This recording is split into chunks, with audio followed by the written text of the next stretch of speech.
아, 드디어 끝났네. 애썼다, 우리 아들. 장례식장 가족 대기실에 남자의 웃음소리가 울려 퍼졌습니다. 검은 양복을 입은 남자 강태준.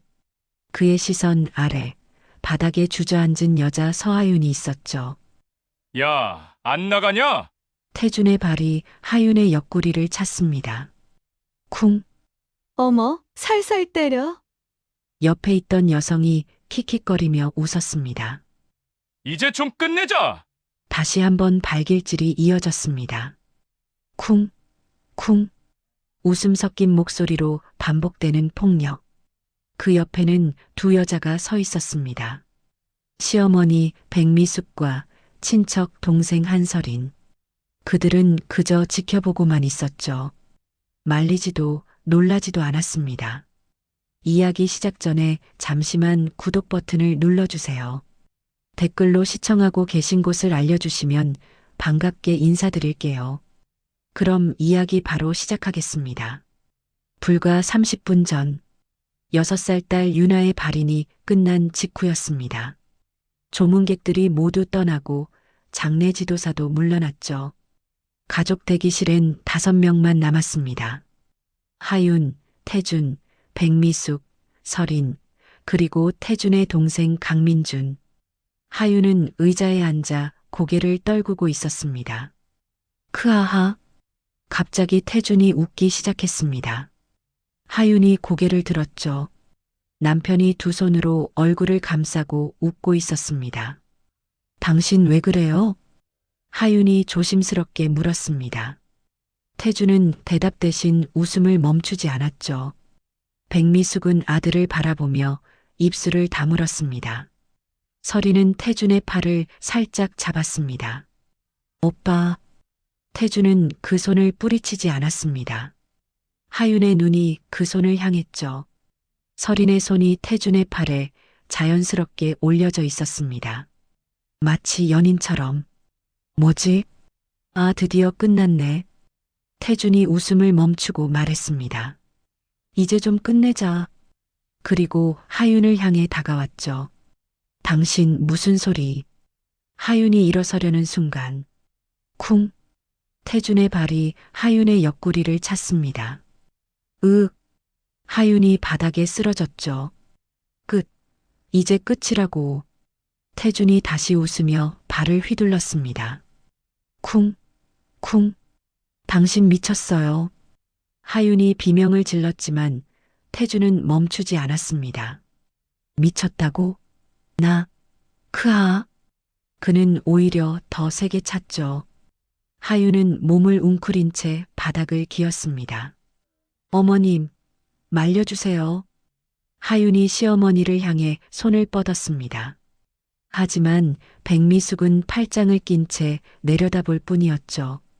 이제 정리할 건 정리해야지. 차갑고 낮은 목소리였습니다. 하윤의 손이 허공에서 떨어졌죠. 시어머니의 눈빛엔 연민도 미안함도 없었습니다. 오빠 그만해요. 사람들 올 수도 있어요.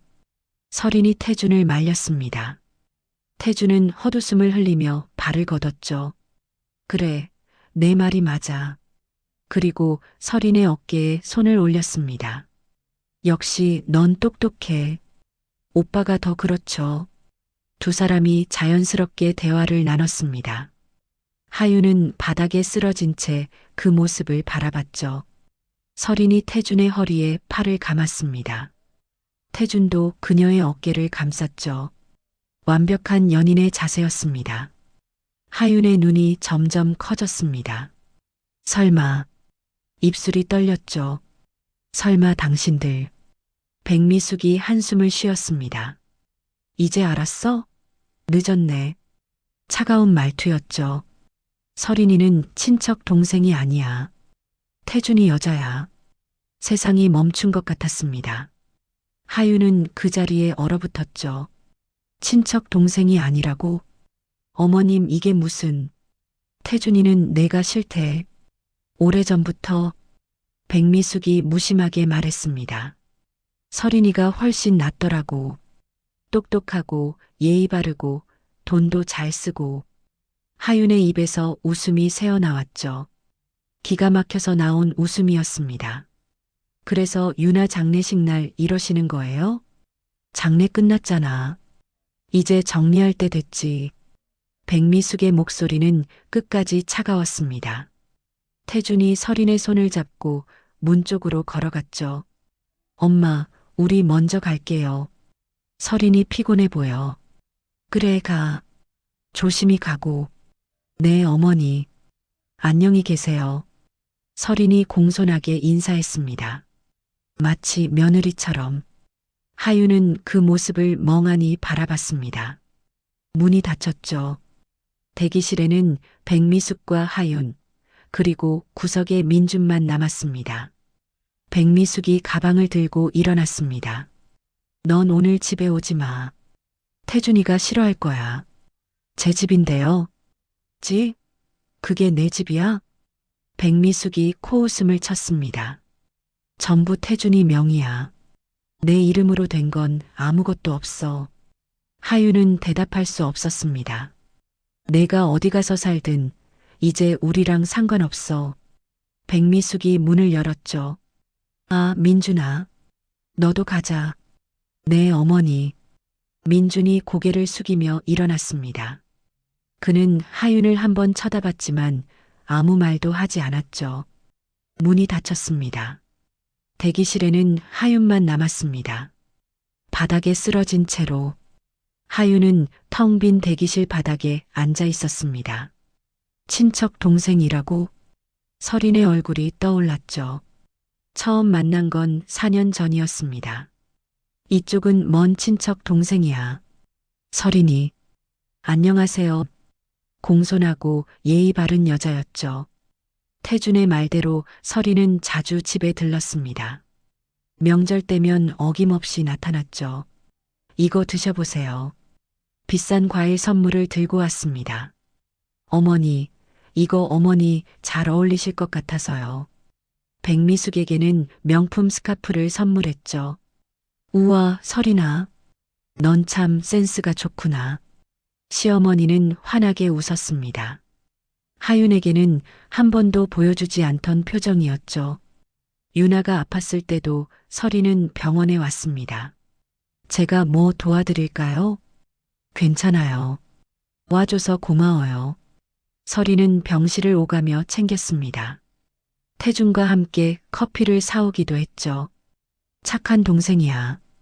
하윤은 그렇게 믿었습니다. 그런데 지금 생각해보니 둘이서 커피 사러 간다고 30분씩 사라졌었지. 명절 때 장을 보러 2시간씩 나갔던 것도 이제야 깨달았습니다. 그 모든 순간이 거짓이었다는 걸 어머님은 알고 계셨던 거야. 시어머니의 태도가 떠올랐습니다. 설인이는 언제 봐도 예쁘고 똑똑해. 하윤이 너도 설인이 좀 배워. 비교당하는 게 일상이었죠. 설인이는 옷도 잘 입고 화장도 예쁘게 하던데 하윤은 전업주부였습니다. 유나를 돌보느라 자신을 꾸밀 여유가 없었죠. 핑계 대지 마. 설인이는 일도 하면서 저렇게 잘하잖아. 백미숙은 늘 설인 편이었습니다. 처음부터 나를 내쫓을 생각이었던 거야. 하윤은 쓴웃음을 지었습니다. 바닥에 앉은 채 주변을 둘러봤죠. 아무것도 없었습니다. 핸드폰과 지갑만 주머니에 있었죠. 친정은 일찍 부모님을 여의었습니다. 친구라고 부를 사람도 없었죠. 결혼 후 시댁 요구대로 관계를 정리했으니까요. 며느리가 친구들이랑 놀러 다니면 보기 안 좋아. 백미숙의 말에 따랐습니다. 모든 걸 포기하고 시댁에 맞춰 살았죠. 그 결과가 이것이었습니다. 하윤은 천천히 몸을 일으켰습니다. 울 시간은 없어. 눈물은 이미 다 말랐습니다. 유나를 보내며 울 수 있는 눈물은 모두 흘렸죠. 살아남는 것. 하윤은 대기실 문을 열고 나갔습니다. 장례식장 복도는 조용했죠. 밤 11시가 넘었습니다. 정문 밖으로 나가자 차가운 바람이 얼굴을 스쳤습니다. 어디로 가지? 갈 곳이 없었습니다. 집은 태준 명의였고 친정도 없었죠. 통장에 생활비가 조금 남아 있었습니다. 일단 오늘 밤은 해결하자. 하유는 가까운 모텔을 찾아 들어갔습니다. 하룻밤이요. 5만 원입니다. 카드를 건넸습니다. 방은 작고 낡았습니다. 하지만 상관없었죠. 하유는 침대에 앉았습니다. 창밖 네온 사인이 깜빡이고 있었습니다. 유나야. 딸의 얼굴이 떠올랐습니다. 환하게 웃던 모습. 엄마, 나 오늘 그림 그렸어. 자랑스럽게 보여주던 그림. 유나는 그림을 정말 좋아했습니다. 어린 나이에도 실력이 뛰어났죠. 학교에서 상도 여러 번 받았습니다. 우리 유나 진짜 잘 그린다. 하유는 딸을 안고 웃었습니다. 그때가 가장 행복했던 순간이었죠. 이제 그 순간은 영영 돌아오지 않습니다. 하유는 눈을 감았습니다. 미안해, 유나야. 눈물이 흐를 것 같았지만 나오지 않았습니다. 엄마는 살아야 해. 하유는 눈을 떴습니다. 결심이 선 눈빛이었죠. 포기하지 않을 거야. 핸드폰을 꺼냈습니다. 통장 잔액을 확인했죠. 200만 원 정도 남아 있었습니다. 한 달은 버틸 수 있어. 그 사이에 일을 구해야 했습니다. 구직 사이트를 열었죠. 경력이 없었습니다. 결혼 전 잠깐 일한 게 전부였죠. 힘들겠지만 할 수 있어. 하유는 화면을 스크롤했습니다. 여러 공고를 살펴봤죠. 하유는 핸드폰을 내려놓았습니다. 침대에 누웠습니다. 천장을 바라봤죠. 내일부터 시작이야. 새로운 삶. 혼자서 살아가야 하는 삶. 하유는 눈을 감았습니다.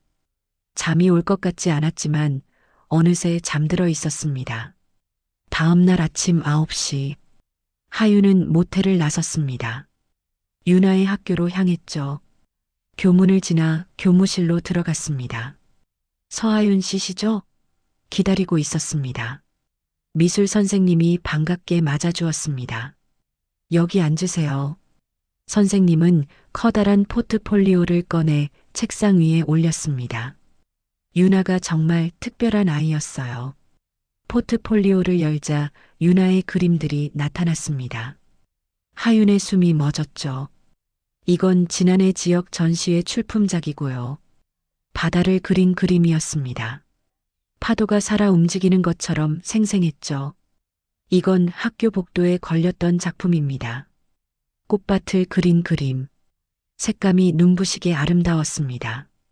선생님, 이걸 제가 가져가도 될까요? 당연하죠.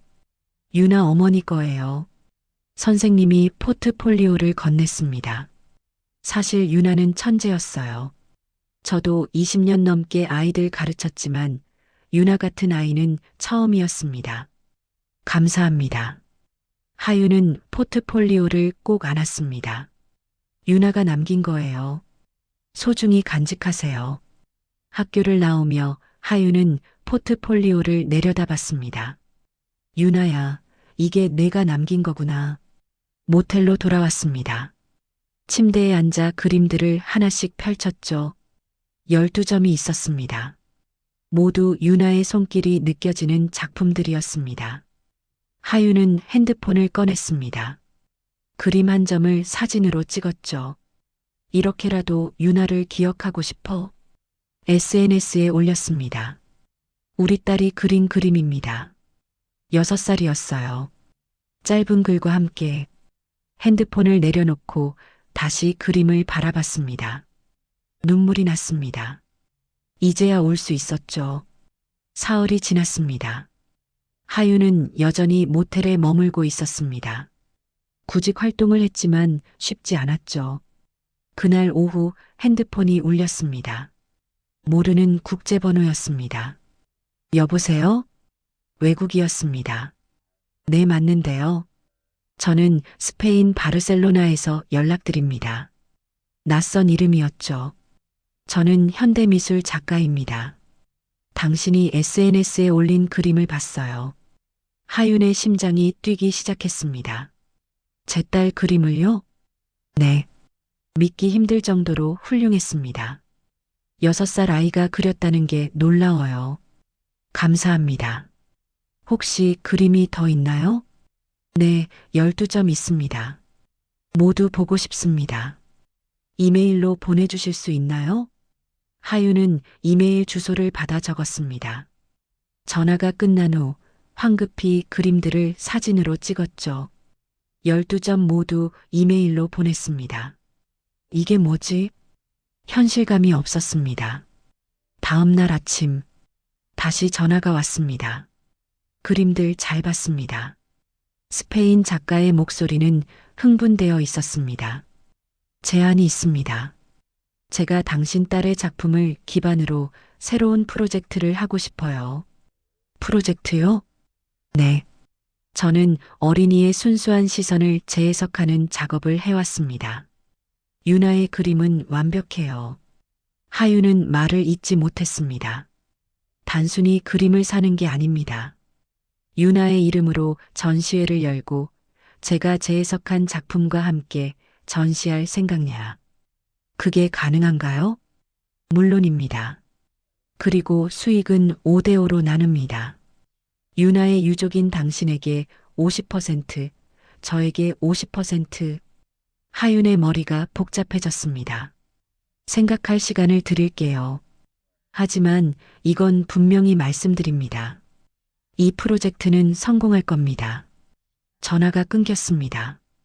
하윤은 멍하니 핸드폰을 내려다봤습니다. 이게 진짜일까? 일주일 후 하윤은 카를로스가 보낸 계약서를 받았습니다.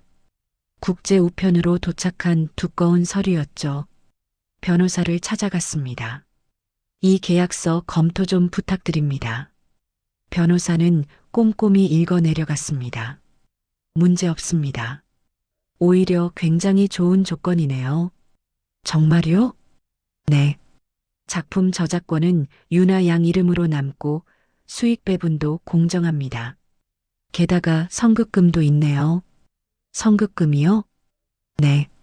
계약금으로 5천만 원을 먼저 주겠다고 되어 있습니다. 하윤의 눈이 커졌습니다. 5천만 원이요? 네. 그리고 전시의 수익은 별도입니다. 유럽에서 전시하면 금액이 상당할 겁니다. 하윤은 계약서를 다시 바라봤습니다.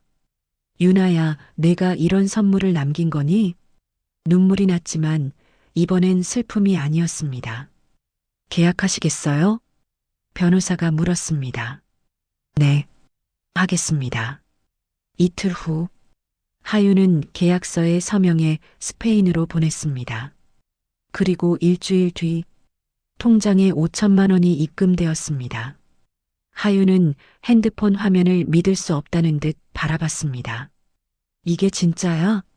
손이 떨렸습니다. 평생 본 적 없는 금액이었죠. 카를로스에게서 이메일이 왔습니다. 계약금 확인하셨죠? 곧 작업에 들어갑니다. 내년 봄 바르셀로나에서 전시회를 열 겁니다. 기대하세요. 하윤은 이메일을 읽고 또 읽었습니다. 유나의 그림이 세계에 알려지는 거야. 가슴이 뜨거워졌습니다. 모텔을 나와 작은 원룸을 구했습니다. 보증금 1,000만 원, 월세 50만 원. 깨끗하고 햇볕이 잘 드는 곳이었죠. 짐을 풀며 유나의 그림들을 벽에 걸었습니다. 유나야, 엄마 이제 제대로 시작할 거야. 하윤은 노트북을 켰습니다. 카를로스가 보낸 자료들을 하나씩 읽어 내려갔죠. 전시회 기획안, 홍보 계획, 예상 수익. 모든 게 구체적이었습니다. 이 사람은 진짜 프로구나. 하윤은 예상 수익 항목을 봤습니다. 최소 3억, 최대 10억. 믿기지 않는 숫자였습니다. 진짜 이렇게 될 수 있을까? 하지만 계약금이 이미 들어온 걸 보면 거짓은 아니었습니다. 하윤은 창밖을 바라봤습니다. 도시의 불빛들이 반짝이고 있었죠. 나 혼자가 아니야. 유나가 나한테 기회를 준 거야. 그녀는 노트북을 닫았습니다. 그리고 침대에 누웠습니다. 오랜만에 편안한 잠이 찾아왔습니다. 6달이 흘렀습니다. 카를로스에게서 이메일이 왔습니다. 전시회가 대성공입니다. 축하합니다. 첨부된 사진들을 열어봤죠. 바르셀로나 갤러리에 사람들이 가득했습니다. 유나의 그림 앞에 서서 감탄하는 모습들, 카를로스가 재해석한 대형 작품들, 모두 유나의 이름으로 전시되어 있었습니다. 며칠 후 통장에 8억이 입금되었습니다. 하유는 숨이 멎었습니다. 8억이라고? 손이 떨렸죠. 카를로스의 전화가 왔습니다. 모든 작품이 완판되었습니다. 정말 감사합니다. 이건 시작일 뿐입니다. 다음 전시 요청이 벌써 3곳에서 들어왔어요. 하유는 믿을 수 없었습니다. 전화를 끊고 통장을 다시 확인했죠. 8억 원. 선급금 5천만 원까지 합치면 8억 5천만 원이었습니다. 이 돈을 어떻게 하지? 하유는 며칠간 고민했습니다. 그냥 저축할 수도 있었죠. 하지만 뭔가 더 해야 할 것 같았습니다. 유나가 준 기회야. 더 키워야 해. 하유는 서점으로 갔습니다. 예술품 투자 관련 책들을 샀죠. 밤마다 공부했습니다. 경매시장, 작가 분석, 작품 가치 평가, 모든 걸 흡수했습니다. 한 달 후, 하유는 서울 강남의 유명 경매장을 찾았습니다. 입구에서 잠시 멈칫했죠. 내가 여기 와도 되는 걸까? 하지만 곧 발걸음을 옮겼습니다. 경매장 안은 고급스러웠습니다. 정장을 입은 사람들이 카탈로그를 넘기고 있었죠. 하윤도 카탈로그를 받았습니다. 오늘 경매 품목은 30점. 유명 작가들의 원화였습니다. 경매가 시작되었습니다. 첫 번째 작품, 김환기 작가의 유화입니다. 시작가 2억입니다. 패들이 올라갔습니다. 2억 2천, 2억 5천. 가격이 빠르게 올랐죠. 3억? 낙찰되었습니다. 하유는 숨죽이며 지켜봤습니다. 저렇게 순식간에 오르는구나. 5번째 작품이 나왔습니다. 이중섭 작가의 드로잉입니다. 시작가 5천만 원. 하윤의 눈이 빛났습니다. 카탈로그에서 본 작품이었죠. 희소성이 높고 가치 상승 가능성이 큰 작품. 이거다. 하윤은 패드를 들었습니다. 5천만 원, 6천만 원. 다른 사람이 불렀습니다. 하윤은 다시 들었습니다. 7천만 원, 8천만 원. 심장이 빠르게 뛰었습니다. 포기하면 안 돼. 1억. 하윤이 외쳤습니다. 경매장이 잠시 조용해졌죠. 1억 한 번, 2번, 낙찰. 하윤의 첫 작품이었습니다. 그날 하윤은 3점을 더 낙찰받았습니다. 총 4억을 썼죠. 1년이 지났습니다. 하윤이 구입한 작품들의 가치가 올랐습니다. 이중섭 드로잉은 3억이 되었죠. 다른 작품들도 2배 이상 올랐습니다. 하윤은 일부를 다시 경매에 내놓았습니다. 10억이 들어왔습니다. 그 돈으로 더 좋은 작품들을 샀습니다. 유명 해외 작가들의 작품, 재해석 판권, 희소 작품들, 경매장의 단골이 되었습니다. 서하윤 씨, 오늘도 오셨네요. 경매 관계자들이 알아봤습니다. 안목이 정말 뛰어나세요. 고르시는 작품마다 가격이 오르더라고요. 하윤은 겸손하게 웃었습니다. 하지만 속으로는 확신이 있었죠. 나는 할 수 있어. 2년 차 하윤의 자산은 50억을 넘었습니다. 회계사를 고용했습니다. 모든 자산을 제 개인 명의로 관리하고 싶습니다. 당연히 그래야죠. 법인으로 하시겠습니까? 아니요. 개인으로요. 알겠습니다. 변호사도 선임했습니다. 혹시 모를 법적 문제에 대비하고 싶습니다. 현명하신 선택입니다. 하윤은 철저했습니다. 모든 계약서를 검토받았고 모든 거래를 문서로 남겼죠. 세무사도 고용했습니다. 세금 문제는 절대 생기면 안 됩니다. 걱정 마세요. 완벽하게 처리하겠습니다. 하윤의 주변에 전문가들이 모였습니다. 3년 차 자산이 100억을 넘었습니다. 이제 현금만으로는 불안했습니다. 부동산으로 옮기기 시작했죠.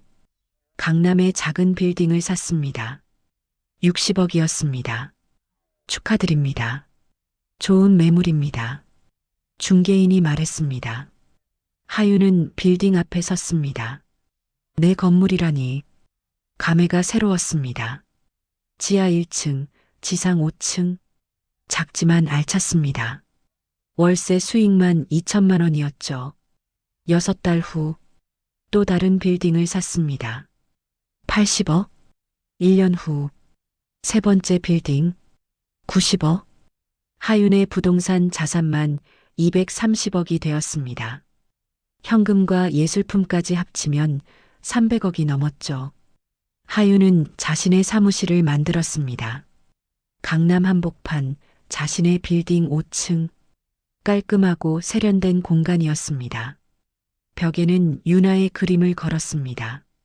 엄마가 여기까지 왔어, 유나야. 하윤은 창밖을 바라봤습니다. 도시가 한눈에 보였죠. 이제 시작이야. 핸드폰이 울렸습니다. 부동산에서 온 전화였습니다. 하윤 씨, 좋은 매물 나왔습니다. 강남역 앞 대형 빌딩인데 보내주세요. 하윤은 메일을 확인했습니다. 지상 10층짜리 빌딩. 가격은 300억. 크네. 하지만 가능했습니다. 하윤은 미소 지었습니다. 조금만 더. 그녀는 노트북을 열었습니다. 다음 경매 일정을 확인했죠. 멈출 수 없었습니다. 더 높이, 더 멀리. 유나가 준 기회를 절대 낭비하지 않을 것입니다. 4년이 흘렀습니다. 하윤은 이제 완전히 다른 사람이 되어 있었죠. 강남에 사무실을 두고 자산을 관리하는 투자자. 그 사이 시댁과는 일체 연락이 없었습니다. 그런데 어느 날 모르는 번호로 전화가 왔습니다. 여보세요? 하윤아? 시어머니 백미숙의 목소리였습니다. 무슨 일이세요? 그동안 어떻게 지냈니? 사실은 말이야, 태준이가 요즘 힘들어서. 그게 저랑 무슨 상관입니까? 아직 법적으론 부부잖아. 혹시 도와줄 수 있지 않을까? 하윤은 코웃음을 쳤습니다. 이혼 서류 보내주세요. 바로 서명하겠습니다. 회사가 어렵거든. 내가 혹시... 제 형편은 어머님과 관계없습니다. 하윤은 전화를 끊었습니다. 며칠 후 또 전화가 왔습니다. 저예요. 설인이요. 하윤의 눈빛이 차갑게 변했습니다. 왜 전화하셨죠? 오빠 일로 연락드렸어요. 회사 사정이 안 좋아서 좀 도와주시면. 제가 왜 도와줘야 하죠? 그래도 정 떼놓고 사는 사이는 아니잖아요. 4년 전 장례식장 기억나세요? 그때 당신들이 뭘 했는지. 하윤의 목소리는 얼음장이었습니다. 다시는 전화하지 마세요. 전화를 끊고 변호사에게 연락했습니다. 이혼 소송 진행하겠습니다. 며칠 후 변호사 사무실. 남편분 회사 상황을 조사해 봤습니다. 부채가 상당하고 현금 흐름도 막혔습니다. 변호사가 서류를 건넸죠. 그리고 내연녀 한설인 씨, 원래 부동산 중개업을 했던 사람입니다. 하윤의 눈빛이 날카로워졌습니다.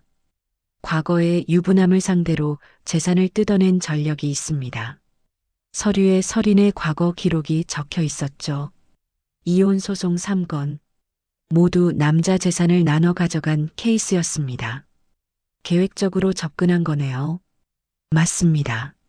남편분의 집과 재산이 목표였을 겁니다. 그런데 남편 명의 재산은요? 현재는 거의 없습니다. 회사 부채 때문에 대부분 담보로 잡혀 있고 집도 은행 근저당입니다. 하윤은 피식 웃었습니다. 노린 건 이미 없는 거네. 이혼 소송 빨리 진행하세요. 일주일 후 태준에게서 전화가 왔죠. 하윤아, 나야. 이혼 소송이 뭐야? 4년 전에 이미 끝났잖아요. 내가 요즘 좀 힘들어서 내가 혹시 도와줄 수 있을까? 4년 전에 저를 어떻게 대했는지 기억하세요? 그건 내가 잘못했어. 이제 와서 잘못했다고요? 하윤의 목소리는 차갑게 식었습니다. 당신 일은 제가 모릅니다. 이혼 서류에 서명하세요. 전화를 끊었습니다. 다음 날 변호사 연락. 남편 측에서 재산 분할 요구했습니다. 제 재산은 남편과 무관합니다. 물론입니다. 이미 별거 4년이고 모든 재산이 의뢰인 단독 명의입니다. 며칠 후 태준과 백미숙이 하윤의 사무실로 찾아왔습니다. 문이 열리자 두 사람은 멈칫했습니다. 세련된 정장을 입은 하윤. 강남 한복판 사무실. 고급 예술 작품들. 너 이게 다 뭐야? 태준이 어리둥절하게 물었습니다. 제 사무실입니다. 어떤 용건이십니까? 하윤아, 우리 얘기 좀 하자. 백미숙이 다가왔습니다. 어머님, 저희 할 얘기 없습니다. 이혼은 좀 천천히 하면 안 되겠니? 재산 분할도 좀. 제 재산은 제가 혼자 만든 겁니다. 하윤은 서류를 밀어냈습니다. 이혼 동의서입니다. 서명하시면 끝입니다. 태준이 서류를 집어들었습니다. 재산 분할 없이 이혼하라고? 당신 재산도 안 받을 테니 제 재산도 포기하세요. 말도 안 돼. 너 돈 꽤 있는 것 같던데. 하윤은 미소 지었습니다. 나가세요. 안 나가시면 경비 부르겠습니다. 백미숙이 태준을 말렸습니다. 태준아, 가자. 두 사람은 나갔습니다. 문이 닫히고 하윤은 깊게 숨을 내쉬었습니다. 이제 정말 끝이야. 감정이 흔들릴 줄 알았는데 아무것도 느껴지지 않았습니다. 변호사에게 전화했습니다. 소송 강하게 밀어붙이세요. 하윤은 창밖을 바라봤습니다. 나는 법과 돈으로만 싸울 거야. 더 이상 감정은 없었습니다. 오직 냉정한 계산만 남았죠. 반년이 더 지났습니다. 하윤은 변호사에게서 전화를 받았습니다. 이혼 판결 났습니다. 재산 분할 없이 이혼 확정입니다. 감사합니다. 법적으로도 완전히 남이 되었습니다. 그날 오후 경매 정보 사이트를 확인하던 하윤은 멈칫했습니다. 이건 화면에 익숙한 주소가 보였습니다. 시댁 건물이었죠. 지하 1층, 지상 4층. 강태준의 회사가 있던 건물이자 시어머니가 살던 곳. 감정가 120억. 경매 시작가는 80억. 채권 최고액 200억. 유찰 횟수 1회. 회사가 망했구나. 인터넷 뉴스를 검색했습니다. 중소건설사 태광건설 부도 처리. 태준이 운영하던 회사였습니다. 무리한 사업 확장과 부실 경영으로 자금난 심화. 법정관리 신청. 대표 강태준 씨 개인 연대보증으로 개인 파산 위기. 채권자들 몰려 자택까지 압류. 건물 경매 진행. 채권 회수 절차 돌입. 자업자득이네. 하윤은 노트북을 닫았습니다. 담담했습니다. 동정도 분노도 없었죠. 며칠 후 부동산 컨설턴트를 불렀습니다. 이 건물 경매건 분석해 주세요. 컨설턴트는 꼼꼼히 살펴봤죠. 입지는 괜찮습니다. 강남권 역세권이네요. 유찰 1회 됐으니 이번엔 70억 시작, 경쟁 입찰자 따라 90억까지 갈 수 있습니다. 시세는요? 정상 거래라면 130억 정도 합니다. 하윤은 고개를 끄덕였습니다. 대표님 자금력이면 충분히 가능합니다. 경매 참여하겠습니다. 준비하겠습니다. 일주일 후 경매 담당 변호사와 미팅. 보증금은 7억 준비하시면 됩니다. 네. 낙찰 후 명도 문제 알고 계시죠? 건물주 가족이 아직 거주 중입니다. 변호사가 서류를 넘겼습니다. 명도 소송은 석 달 정도 걸립니다. 상관없습니다. 법적 절차 그대로 진행하세요. 경매일이 다가왔습니다. 회계사에게 자금을 확인했죠. 현재 유동자금이 얼마나 됩니까? 250억 정도 바로 쓰실 수 있습니다. 충분하네요. 하윤은 입찰 전략을 세웠습니다. 첫 입찰은 75억. 경쟁자 있으면 90억까지. 경매 전날 밤. 하윤은 서류를 정리하며 생각했죠. 이건 복수가 아니야. 그냥 좋은 투자 물건을 사는 거야. 시장에 나온 물건. 정당한 경매 절차. 법에 따른 낙찰. 감정은 빼자. 다음 날 아침. 하윤은 정장을 차려입고 경매장으로 향했습니다. 법원 경매 법정. 사람들이 꽤 많았죠. 하윤은 입찰표를 받아 자리에 앉았습니다. 경매가 시작되었습니다. 강남구 삼성동 소재 건물입니다. 감정가 120억, 최저 입찰가 70억입니다. 판사가 말했습니다. 입찰 시작하겠습니다. 하윤은 입찰표에 금액을 적었습니다. 75억. 봉투에 넣어 제출했죠. 개봉하겠습니다. 70억, 72억, 75억, 78억. 가장 높은 금액이었습니다. 하윤이 아니었죠. 78억에 낙찰 예정입니다. 이해 있으신 분? 하윤은 손을 들었습니다. 재입찰 신청합니다. 다시 입찰이 진행되었습니다. 하윤은 이번엔 더 높은 금액을 적었습니다. 85억. 제출했죠. 개봉합니다. 80억, 83억, 85억. 하윤의 금액이 최고가였습니다. 85억. 최고가입니다. 이해 있으신 분? 아무도 손을 들지 않았습니다. 낙찰. 판사가 선언했습니다. 하윤의 심장이 쿵 소리를 냈습니다. 됐다. 경매가 끝나고 밖으로 나왔습니다. 햇빛이 눈부셨죠. 하윤은 하늘을 올려다봤습니다. 유나야, 엄마가 해냈어. 변호사가 다가왔습니다. 축하드립니다. 좋은 투자입니다. 감사합니다. 잔금 납부는 한 달 안에 하시면 됩니다. 그렇게 하겠습니다. 하윤은 차에 올라탔습니다. 운전하며 생각했죠. 이제 시작이야. 한 달 후 잔금을 치르고 명도 소송을 진행하면 그 건물은 완전히 하윤의 것이 됩니다. 법대로 절차대로. 하윤은 미소 지었습니다. 이것은 복수가 아니었습니다. 시장의 원리였죠. 파산한 회사의 건물이 경매로 나왔고 그걸 정당하게 낙찰받았을 뿐. 이제 그 사람들한테 통보되겠지. 시어머니와 태준. 곧 알게 될 것입니다. 자신들이 살던 건물의 새 주인이 누군지. 하윤은 핸들을 꽉 잡았습니다. 준비는 끝났어. 하윤은 잔금을 모두 치렀습니다. 건물은 완전히 하윤의 소유가 되었죠. 명도 소송도 승소했습니다.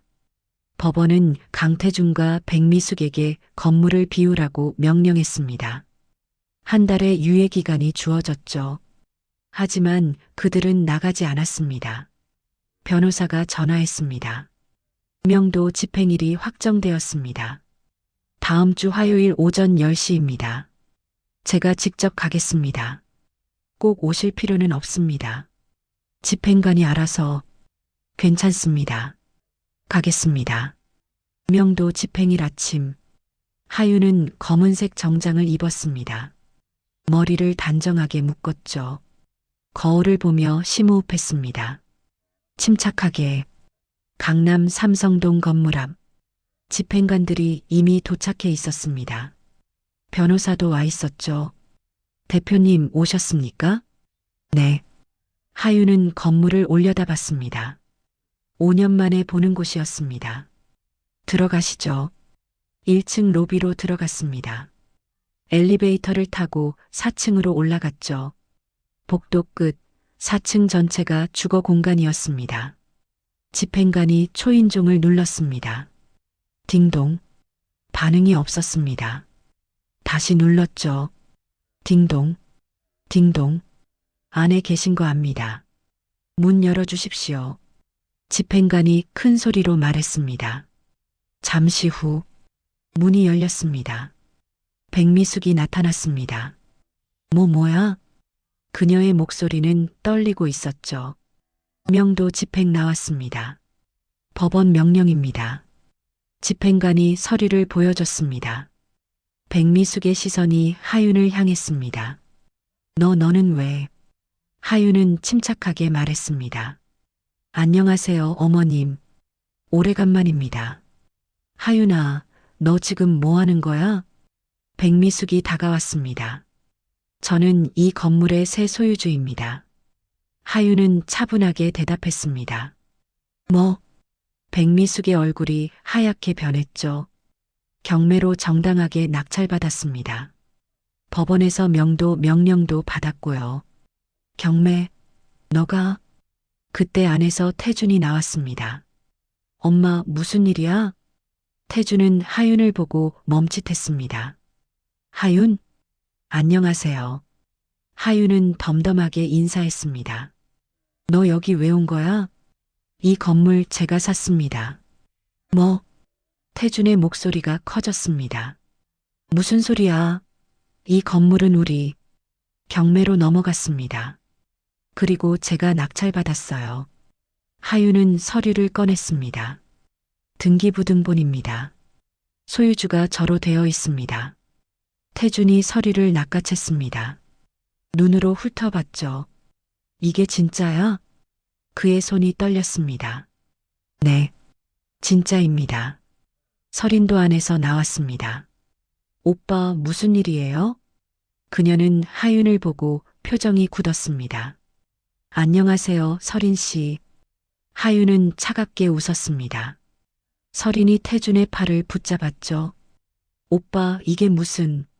하윤이가 이 건물을 샀대. 뭐라고요? 서린의 얼굴에서 핏기가 싹 빠졌습니다.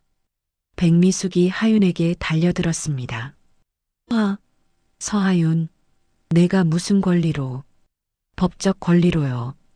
하윤은 한 걸음도 물러서지 않았습니다. 경매는 누구나 참여할 수 있습니다. 저도 참여했고 낙찰받았어요.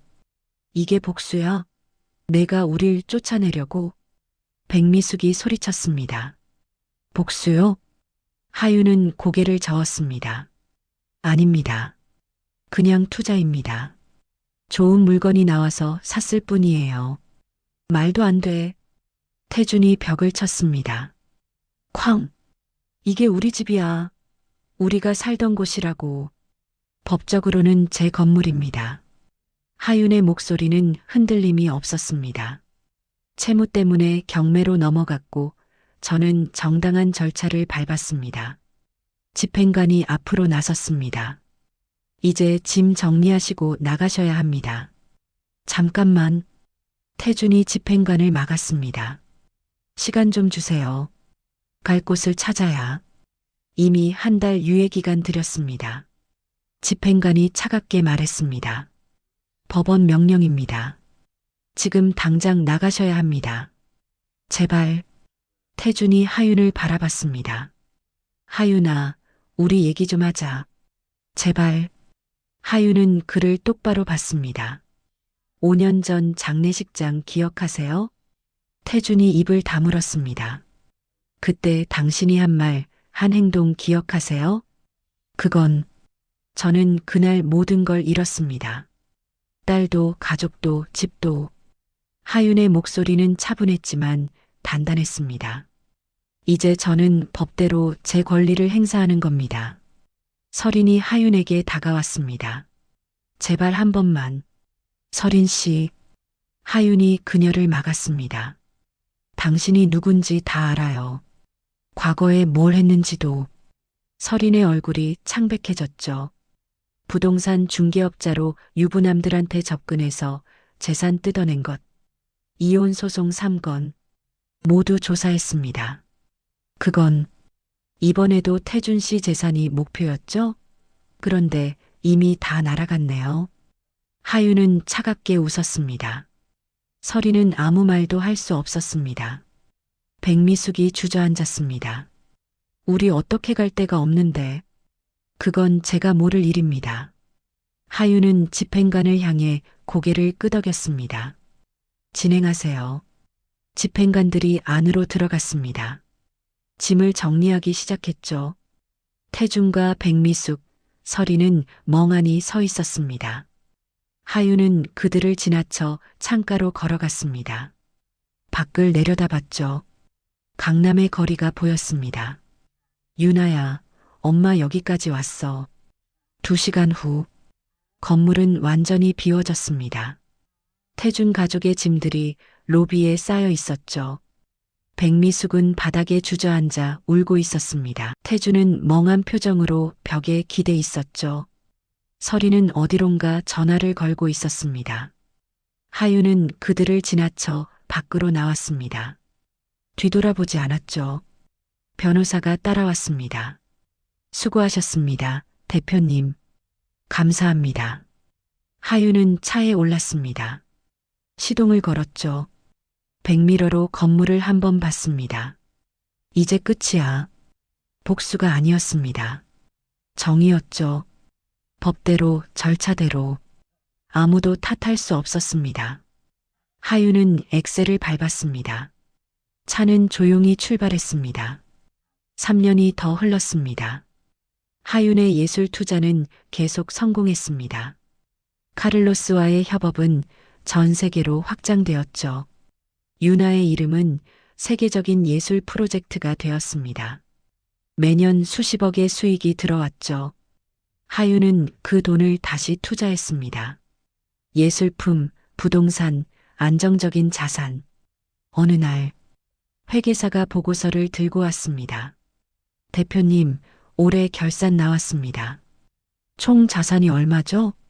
715억입니다. 회계사가 미소 지었습니다. 축하드립니다. 엄청난 성과입니다. 하윤은 서류를 받아들었습니다. 숫자들이 빼곡했죠. 700억. 믿기지 않는 금액이었습니다. 10년 전 장례식장 바닥에 쓰러져 있던 자신을 떠올렸습니다. 대표님? 회계사가 물었습니다. 아, 네. 수고하셨습니다. 하윤은 서류를 덮었습니다. 회계사가 나가고 하윤은 창가로 걸어갔습니다. 자신의 빌딩 20층. 도시가 한눈에 내려다 보였죠. 유나야, 엄마가 여기까지 왔어. 그날 오후 하윤은 한 병원을 찾았습니다. 서울대학교 어린이병원. 원장실로 안내되었죠.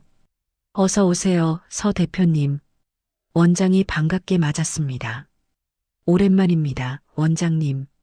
오늘은 무슨 일로 오셨습니까? 하윤은 서류 봉투를 꺼냈습니다. 기부하려고 합니다. 아, 감사합니다. 얼마나? 원장이 서류를 열었습니다. 그리고 멈칫했죠. 100억이요? 네. 하윤은 차분하게 말했습니다. 소아암 치료 연구에 써주세요.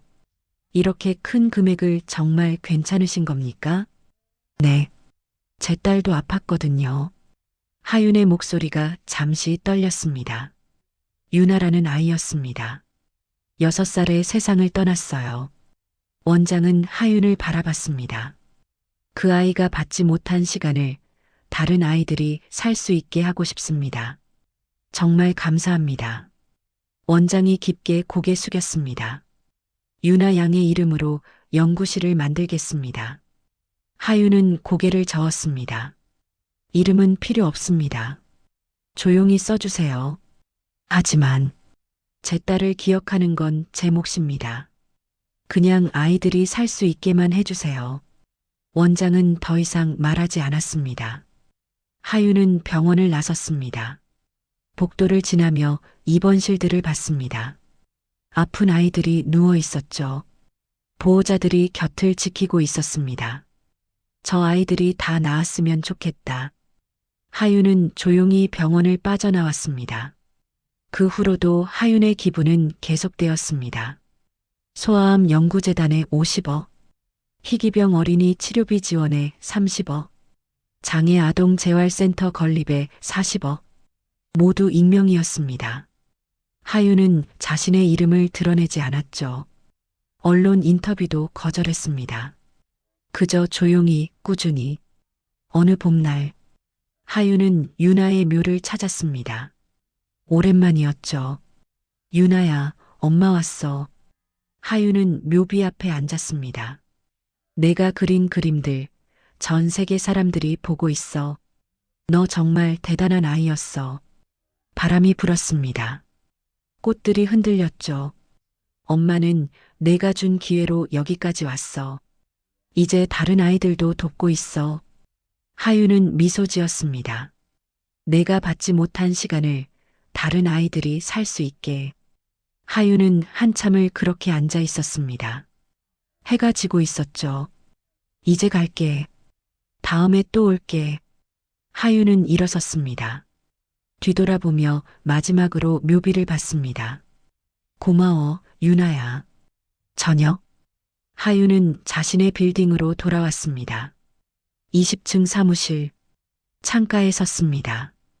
도시의 불빛들이 하나둘 켜지고 있었죠. 하윤은 그 풍경을 바라봤습니다. 10년이 지났구나. 10년 전 장례식장에서 쫓겨나던 날, 빈손으로 모텔로 향하던 밤, 그때의 자신을 떠올렸습니다. 나는 살아남았어. 하윤은 깊게 숨을 들이마셨습니다. 그리고 조용히 말했습니다. 나는 버려진 여자가 아니라 살아남은 사람이었다. 목소리는 단단했습니다. 흔들림이 없었죠. 하윤은 책상으로 돌아와 노트북을 열었습니다. 내일 일정을 확인했습니다. 경매 참여 2건, 재단 미팅 1건, 새로운 프로젝트 검토 1건, 바쁜 하루가 될 것 같았죠. 좋아. 하윤은 미소 지었습니다. 더 이상 과거를 돌아보지 않았습니다. 앞만 보고 걸어갈 뿐이었죠. 밤이 깊어갔습니다. 도시는 여전히 빛나고 있었습니다. 하윤의 빌딩도 그 속에서 조용히 빛나고 있었죠. 하윤은 불을 끄고 사무실을 나섰습니다. 엘리베이터를 타고 내려갔습니다. 1층 로비를 지나 밖으로 나왔죠. 차가운 밤 공기가 얼굴을 스쳤습니다. 하윤은 하늘을 올려다봤습니다. 별이 보였습니다. 유나야, 잘 자. 하윤은 차에 올랐습니다. 시동을 걸었죠. 집으로 향했습니다. 조용한 밤이었습니다. 하윤의 차는 도시를 가로질러 달렸습니다. 같은 시각, 서울 구로구 낡은 다세대 주택, 2층 좁은 원룸에서 강태준이 눈을 떴습니다. 벽지가 곳곳이 뜯겨나간 방이었죠. 창문 밖으로 빨랫줄이 보였습니다. 태준은 몸을 일으켰습니다. 허리가 욱신거렸죠. 50을 넘긴 몸은 예전 같지 않았습니다. 공사장에서 일한 지 2년째. 날품 팔이었죠. 휴대폰을 확인했습니다. 오전 6시.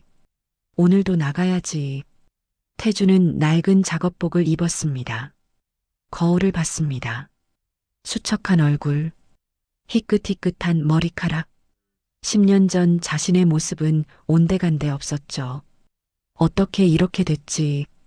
한숨이 나왔습니다. 회사가 망한 후 모든 게 무너졌습니다. 개인 파산 신청, 신용불량자, 빚쟁이들의 독촉, 집도 차도 모든 게 사라졌죠. 설인도 떠났습니다. 돈이 없어지자 바로 연락을 끊었습니다. 사랑했다면서. 태준은 쓴웃음을 지었습니다. 방문을 열고 나갔습니다. 복도 끝 공용 화장실, 세면대에서 찬물로 얼굴을 씻었죠. 계단을 내려가는데 1층에서 소리가 들렸습니다. 엄마, 제발 좀 그만해. 익숙한 목소리였습니다. 동생 민준이었죠. 태주는 멈칫했습니다. 내가 뭘 어떻게 해? 돈이 없는데. 백미숙의 목소리가 들렸습니다. 병원비라도 내야죠. 당뇨약도 떨어졌다고요. 난 지금 월급도 못 받고 있어. 회사가 어려워서.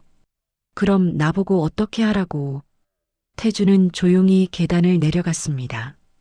1층 문 앞. 민준이 현관에 서 있었고 백미숙이 방 안에서 소리치고 있었죠. 형. 민준이 태준을 봤습니다. 민준아. 출근하세요? 응. 민준의 얼굴은 피곤해 보였습니다. 40대 중반인데 머리가 반백이었죠. 형, 미안한데 이번 달 생활비 좀. 민준이 말을 흐렸습니다. 나도 없어. 태주는 고개를 저었습니다. 공사장 일당도 밀려 있어. 그럼 어머니 약값은요? 내가 어떻게 해? 넌 직장 있잖아. 형? 나도 애들 키우고 있다고요. 형은 혼자잖아요. 민준의 목소리가 커졌습니다. 그럼 나더러 굶으라고? 태준도 소리쳤습니다. 두 형제가 현관에서 언성을 높였죠. 너희들 싸우지 마. 백미숙이 문을 열고 나왔습니다. 이른을 넘긴 그녀는 지팡이를 짚고 있었습니다. 당뇨 합병증으로 다리가 불편했죠. 엄마. 됐어. 나는 그냥 죽을게. 백미숙이 다시 방으로 들어갔습니다. 쾅! 문이 닫혔습니다. 태준과 민주는 서로를 바라봤습니다. 형, 우리 왜 이렇게 됐을까요? 민준이 한숨을 쉬었습니다. 모르겠어. 태준은 고개를 떨구고 밖으로 나갔습니다.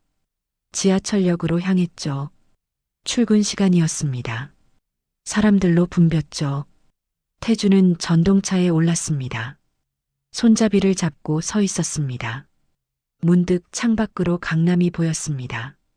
높은 빌딩들, 화려한 네온사인들, 저기 어딘가에 하윤이 있겠지. 태준은 생각했습니다. 700억. 상상할 수 없는 돈이었습니다. 내가 그때 다르게 했다면 후회가 밀려왔습니다.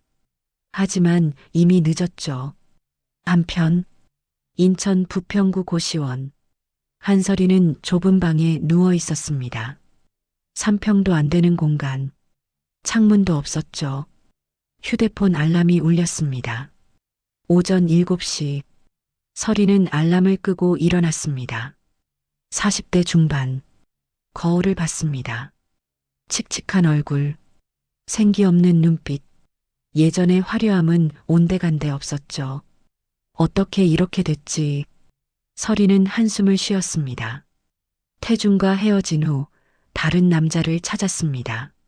하지만 이번엔 실패했죠. 상대가 이미 결혼한 사실을 숨기고 있었습니다. 돈도 없었고 설이는 사기 혐의로 고소당할 뻔했습니다. 겨우 합의했지만 평판은 바닥이었죠. 부동산 중개업도 못하게 되었습니다. 이제 설이는 마트 계산대에서 일했습니다. 최저임금, 하루 8시간, 서 있는 게 전부였죠. 설이는 마트 유니폼을 입었습니다. 형광등 초록색 조끼, 한숨이 절로 나왔습니다. 고시원을 나와 지하철을 탔습니다. 출근길이었죠. 전동차 안, 사람들 틈에 서 있었습니다. 스마트폰을 꺼냈습니다. 뉴스를 보다가 멈칫했죠. 익명 기부자, 소아암 재단의 100억 쾌척. 기사 사진에 어린이 병원이 보였습니다. 100억? 설이는 기사를 읽었습니다. 수년간 누적 기부액 200억 원 이상. 익명을 고집하는 거액 기부자. 정체는 미스터리. 설이는 핸드폰을 내렸습니다. 저런 사람도 있구나. 부러웠습니다. 자신과는 너무 다른 세상이었죠. 전동차가 역에 도착했습니다. 설이는 내렸습니다. 마트로 향했죠. 오늘도 버텨야지. 설이는 직원 출입구로 들어갔습니다. 저녁. 태주는 공사장에서 돌아왔습니다. 온몸이 흙투성이었죠.